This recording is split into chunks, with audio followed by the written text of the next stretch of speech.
Hey, what is up guys? Welcome back to another video, and today I just wanted to talk about something that interests me very much, and that is talking about different game engines, but not just simply game engines used to create platforms. And what do I mean by platforms? Well, some examples are Roblox, Fortnite, and now being released pretty soon, maybe this year, S&box. So what exactly is S&box? S&box is the spiritual successor to Garry's Mod and a love letter to Valve's Source Engine 2. This is created by Garry Newman and his studio Facepunch Studios, which created Garry's Mod and Rust, which I actually didn't know at all. So it pretty much makes sense with the experience that they had creating Rust and originally making Garry's Mod that they would move on to S&box. So the team couldn't really originally achieve what they wanted to with Garry's Mod, and what I mean is that on Garry's Mod, people can make their own servers, but not really their own games in a sense, and distribute them. And for those that didn't know, Garry's Mod was originally a mod for Half-Life 2, but ended up becoming a standalone game using Valve's Source Engine. Now Garry's Mod is a sandbox game with many community-made game modes, such as popular ones like Prop Hunt and Dark RP. Garry's Mod has a workshop that modders use to create their own game modes, so that's why you see different servers created by various different people when you end up using Garry's Mod. Now for S&box, they wanted to make something similar or a competitor to Epic's UEFN or Roblox. So essentially, Fortnite and Roblox, there are now platforms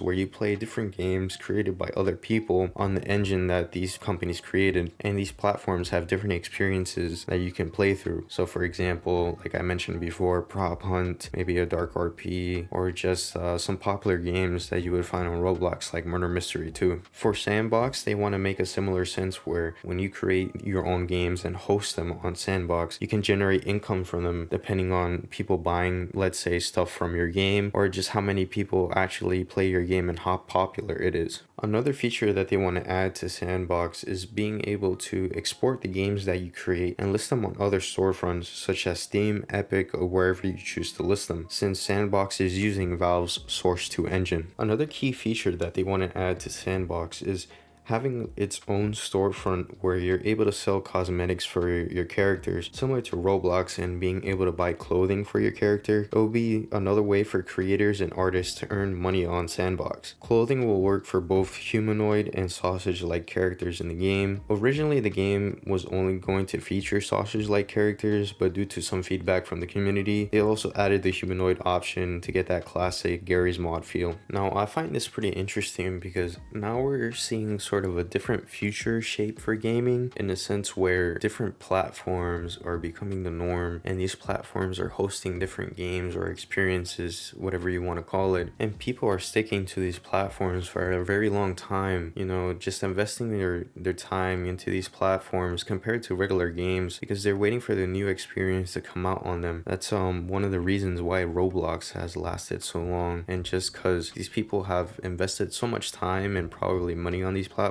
that they feel that they just have everything there. So it's interesting to see how S&box is going to turn out to these other platforms like Fortnite, now that Fortnite is basically turning into the new Roblox essentially. But it's going to be interesting because we're going to see S&box take a bit of that market share from Fortnite and Roblox, but as well be as essentially a new game engine that people can use to create their games and not be stuck to S&box and only putting their games on there. They'll be able to export these games and put them on Steam if they wanted to, or put them on Epic or GOG. Like, it's just interesting to think about. And another thing I wanted to add was that if someone uses S&box as their game engine and creates a game that they end up selling on a storefront, they essentially don't have to pay any fee or royalties for it, essentially giving developers another option instead of just Unity and Unreal Engine. That makes me think a lot too, because if they want to promote their platform alongside Fortnite and Roblox, what will allowing developers to export their games essentially for no fees or royalties do to help that, since maybe someone would think, I can just make my game and make more profit selling it myself instead of hosting it on S&box. But I guess the future will tell and see how this will shape out. I don't know, what do you guys think? Do you think S&box can be the future of gaming? Will it take market share away from Fortnite or Roblox? I don't know. Anyways, thanks for watching the video until the end. Don't forget to like and subscribe if you did enjoy the video, and I'll catch you guys in another MobCola video. Peace out.